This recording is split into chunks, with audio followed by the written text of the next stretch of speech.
Hi, my name's Tate Kirchenschlager. In this segment, we're going to talk about your horse running to the steer and rating the steer and how I think a horse should run to the steer. It's brought to you by Genuine Billy Cook Saddles.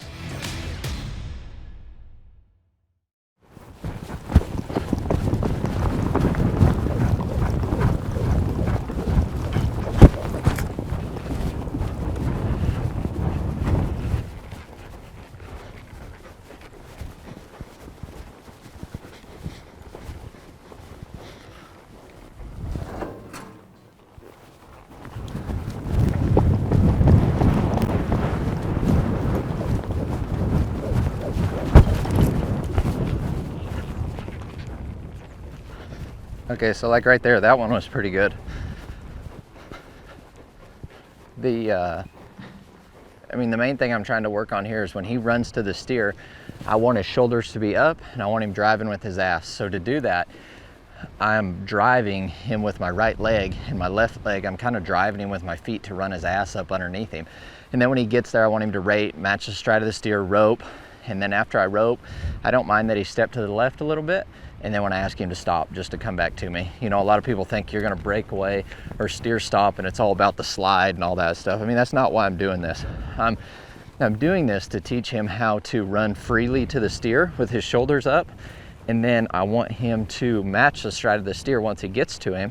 And then after I rope, I want him to wait right there until I tell him what to do next. So, you know, that's what's good about this breakaway rope and doing it. You can really get a horse listening to you that way.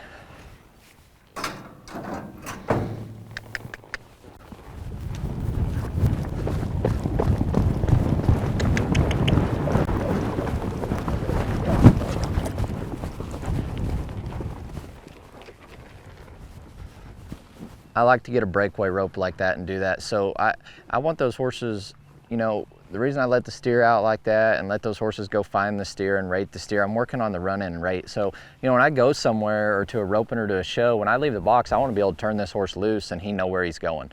I don't want to have to worry about guiding him or anything like that. I want him to go find the steer. I want him to rate the steer and match the stride of the steer. So what's good about this drill is like I'll kind of let those steers out. I'll kind of ease my horse out and then I'll turn my horse loose to run to the steer. And as he's running to the steer, you know, I'm driving him with my feet, making him run with his ass up underneath him, trying to make him run with his shoulders up. That way when he gets to the steer, his shoulders are up and he's in an athletic position to get a hold of the steer. You know, so when I'm doing this drill, just a couple things I want them to make sure they're doing. I want them just to make sure they're easing out of the box.